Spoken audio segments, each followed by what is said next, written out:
Jordan Duncan was walking down a secluded industrial road in Benicia, California, when he aroused a police officer's suspicions. That cop was Kirk Keffer, and he had decided to stop his car and ask the teen a few questions. In doing so, though, Keffer discovered exactly why Duncan was trudging through the darkness. Duncan comes from Vallejo, California, and in November 2016, he was 18 years old and saving up for college. Furthermore, in order to raise some cash for school, Duncan had taken up a job packing boxes at a health products company. That business, meanwhile, was based 7 miles away from Duncan's home in the city of Benicia, California. So in order to get to and from his graveyard shift, he relied on his 2001 Volvo. At least that was the case until summer 2016 when the car broke down. And without his own means of transportation, Duncan began to rely on colleagues for rides to work. However, he soon started to feel bad about putting other people out. "I didn't want to burden others by asking for a ride," Duncan told CNN in 2016. As a result, the dedicated teen started to walk to and from work. The epic journey took over 2 hours each way, and it led Duncan through the industrial part of Benicia, the very area where cop Keffer first noticed him.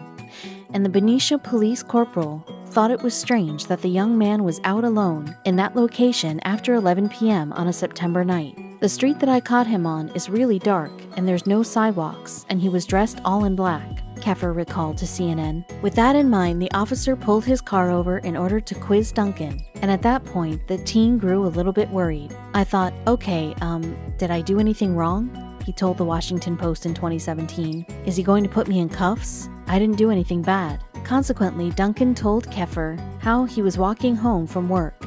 However, when the cop learned that the young man was going all the way to Vallejo, he was stunned. As a result, he offered to take the teen the rest of the way in his patrol vehicle. Recalling their exchange, Keffer later told CNN, "I said, 'If you don't mind, hold on a second.' I went over to my front seat, cleared it out, and asked him if I could give him a ride home. He's like, 'You can do that?' I said, 'Yeah, I can do that.'" On the way home, Duncan told Keffer how he graduated from high school the previous year and was working to save towards college. However, since his car had broken down, he had also been trying to put money aside for its repair, as well as giving some cash to his parents. The teenager additionally told the cop how he had an interest in law enforcement. Indeed, Duncan revealed that, alongside going to college, it was his dream to become a highway patrol officer in California. And Duncan's drive and determination left Keffer in awe. The idea that the teen would spend 5 hours of his day walking in order to achieve his dreams was seriously impressive to the cop. So much so, in fact, that he really wanted to reward the teenager. Speaking to Inside Edition in 2016, Keffer explained, "People use a long commute as an obstacle not to work. I wanted to make sure that he understood a good work ethic and dedication like that is going to be noticed and rewarded." Therefore, when Keffer returned to the police department later that night, he asked his supervisor whether there was anything they could do to help Duncan. And as both of the cops were board members of the Benicia Police Officers Association, they chose to email their colleagues with an idea. In particular, Keffer and his supervisor suggested that the department buy Duncan a bicycle, and less than an hour later, the board were in agreement to help the team. So later that week, the cop turned up at Duncan's workplace with a new bike, complete with lights and a helmet. Certainly, the gift would make a real difference to Duncan. By cycling to and from work, he could cut almost 2 hours off his daily commute. Describing Keffer's impact, the teen said to Inside Edition, "He helped make my life easier." Praising the police department in general, he added, "They care about their community, they care about their people, and they care to help us." However, the cops' generosity didn't end there. After Duncan and Keffer's story was picked up in the national news, the Police Association launched a crowdfunding campaign on GoFundMe. The aim was to raise $5,000 so Duncan could repair his car.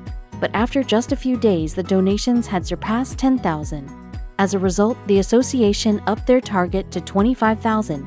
And since the campaign went live in October 2016, it has attracted donations totaling more than $50,000. However, despite now having more money than your average 18-year-old could ever dream of, Duncan kept his feet on the ground. He spent $2,900 on a second-hand Volkswagen, for example, and is also using some of the cash to see him through college.